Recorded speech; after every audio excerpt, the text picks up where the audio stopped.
Hi, hello, வணக்கம் and welcome to Creative Andoni channel, my dear friends. My dear friends, இந்த வீடியோவில் நம்ம இதை பற்றி பார்க்க போகிறோம். நம்ம டேரக்டர் சங்கர் பற்றியும் இந்தியன் டூ பற்றியும் கொஞ்சம் டிஸ்கஸ் பண்ண போகிறோம். ஃப்ரெண்ட்ஸ், எனக்கு வந்து சங்கர் சார் வந்து மிகப்பெரிய inspiration friends. First of all அதை தான் சொல்லிடுவேன். ஏன்னா சின்ன வயசுலேருந்து நான் இப்போ டெக்னாலஜி பற்றி ஏதோ ஒன்று ரெண்டு தெரிஞ்சுருக்கேன்னா அதுக்கு நான் புக்ஸ் படித்தோ இல்லை கோர்ஸ் படித்தோ தெரிஞ்சதை விட சங்கர் சாரோட படத்தை பார்த்து தெரிஞ்சது தான் அதிகம். அந்தளவு எனக்கு சங்கர் சார் ரொம்ப பிடிக்கும். அவர் யூஸ் பண்ணுற டெக்னாலஜிஸ் அதெல்லாம் எனக்கு ரொம்ப பிடிச்சி நான் வளர்ந்துப்பேங்க. இப்போ சங்கர் சார் வந்து கொஞ்சம் டவுன்ஃபால் சந்திச்சுட்டு தான் நம்ம பேசிகிட்டு இருக்கோம் இல்லையா? அந்த டவுன்ஃபாலுக்கு வந்து என்ன ரீசனாக இருக்குங்கிறது நான் ஃபஸ்ட்டு என்னோடய அசம்ஷன் சொல்லிடுவேன். சங்கர் சாருக்கு வந்து 2.0 படத்துலேருந்து கொஞ்சம் டவுன்ஃபால் ஆரம்பிச்சதாக நான் கருதுகிறேன் ஃப்ரெண்ட்ஸ் பர்சனலாக. ஏன்னா 2.0 படத்துலேயே அந்த கதையோட கரு வந்து கொஞ்சம் லேக் ஆன மாதிரி எனக்கு ஃபீல் ஆச்சு. அப்போயே என்ன ரெகுலராக சங்கர் சார் ஸ்டைல் ஆஃப் கதை களம் இல்லையே அப்படின்னு நினச்சேன். அதே தான் இப்போ இந்தியன் டூலையும் நிறைய பேர் விமர்சனம் பண்ணுறாங்க.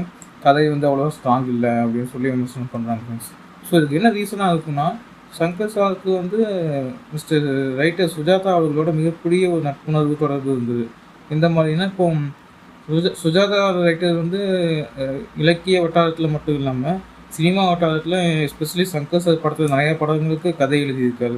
உதாரணமாக சொல்லப்போனால் ஜென்டில்மேன் படம், காதலன் படம், இந்தியன் ஃபஸ்ட் பார்ட் படம், அப்புறம் இந்தியன் ஃபஸ்ட் பார்ட் 2010 வந்து அந்த படம், அதுக்கெலாம் அவர் தான் கதை எழுதினார். அந்த மாதிரி கதை வசனம்லாம் எழுதியிருக்கும் போது நம்ம எப்படி சங்கர் சார் படத்தை கொண்டாடணும்? இப்போ இந்தியன் படம்லாம் இவ்வளோ பிளாக் பஸ்டர் பண்ணோம். இந்தியன் ஃபஸ்ட்டு பாகத்தை இந்த டைலாக்ஸு அவங்க சொல்கிற அந்த கதை கிளம்பு அதுக்கெல்லாம் எப்படி கொண்டாடணும்? அதே மாதிரி ஜென்டில்மேன் காதலன் படமும். ஆஃப்டர் 2008 என்ன நடந்ததுன்னா, ரைட்டர் சுஜாதா அவர்கள் இறந்து போயிடுறாங்க. அதுக்கப்புறம் தான் நான் நினைக்கிறேன் சங்கர் சார் வந்து அந்த அவர் எடுக்கிற படத்தில் கதை வசனம் எழுதுறதுக்கு சுஜாதா அவர்கள் மாதிரி ஒரு ஸ்ட்ராங்கான வெல்பீயிங் வந்து இல்லையேன்னு ஃபீல் பண்ணுறாருன்னு நினைக்கிறேன். ஏன்னா அதுக்கப்புறம் அந்த படம் தான் பார்த்திங்கன்னா இந்த 2.0 இந்தியன் டூலாம் அதுக்கப்புறம் தான் வந்தது. அதனால் அப்படி சொல்கிறேன் ஃப்ரெண்ட்ஸ். ரெண்டாவது பார்த்திங்கன்னா, இப்போ சங்கர் சாரை ரீசெண்டாக ஒரு 1 வீக் 8 டேஸ் முன்னாடி இந்துஸ்தான் டைம்ஸில் ஒரு இன்டர்வியூ கொடுத்துருக்காரு. நான் வந்து சுஜாதா சாரை நான் மிஸ் பண்ணுறேன். அவர் எனக்கு ஒரு அப்பா மாதிரி, நான் அவருக்கு ஒரு மகன் மாதிரி நாங்கள் இருந்தோம். அது not only in cinematic universe but also in real life அப்படின்னு ஃபீல் பண்ணுறாரு.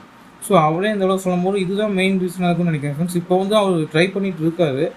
சுஜாதா அவர்களை வந்து லாங் டேர்ம் ரைட்டராக அவரோட படத்துக்கு இருந்தாலுமே இப்போ அவர்களுக்கு அப்புறம் வந்து மிஸ்டர் கபிலன் வைரமுத்து அவர்கள், mister Jeyamohan the literary phenomenon, Tamil literary phenomenon mister Jeyamohan அவர்கள் அண்டு மிஸ்டர் லட்சுமி சரவணகுமார் அவர்கள், இதுகளை வச்சுலாம் நம்ம அவங்க சங்கர் சார் படத்துக்கு கதை எழுத சொல்கிறாரு. உதாரணத்துக்கு சொல்லப்போனால் இப்போ இந்தியன் டூ படத்தோட கதையை பார்த்திங்கன்னா மிஸ்டர் ஜெயமோகன் சார் அவர்களும் கபிலன் வைரமுத்து சார் அவர்களும் லட்சுமி சரவணகுமார் சார் அவர்களும் தான் எழுதியிருக்காங்க. அவர் ட்ரை பண்ணிட்டு தான் இருக்காரு. சங்கர் சாரோட மெயின் ஒர்க்கு என்னவாக இருக்கும் ஃப்ரெண்ட்ஸ், டேரக்ஷன் மட்டும்தான் இருக்கும். ப்ளஸ் அந்த விஎஃப்எக்ஸ்லாம் கொஞ்சம் அவருக்கு சூப்பர்வைஸ் பண்ணுவார், இந்த மாதிரி வேணும் அந்த மாதிரி வேணும். இதெல்லாம் ஏன் சொல்ல வரேன்னா, ஒரு டேரக்டர் வந்து ரைட்டர்ஸோட முக்கியத்துவம் சங்கர் சார் மாதிரியோ இல்லை ராஜமௌலி சார் மாதிரியோ, ராஜமௌலி சார் அந்த மாதிரி ரைட்டர்ஸ் ரூம்னு வச்சு இது பண்ணுவாங்க. அவர் டேரக்ஷன் மட்டும்தான் அவர் ஃபுல் ஃபோக்கஸ் பண்ணுவார். ரைட்டிங்லாம் அவர் எழுத மாட்டார். ஸ்கிரிப்டு டைலாக்ஸு அதெல்லாம் எழுத மாட்டார். இதில் என்ன சொல்லுவாங்கன்னா, ரைட்டர்ஸ்க்கு முக்கியத்துவம் கொடுக்க காலம் சினிமா இண்டஸ்ட்ரியில் வந்துருச்சு. வரப்போகுதுன்னு ஒரு காலத்தில் சொல்லிட்டு இருந்தோம்.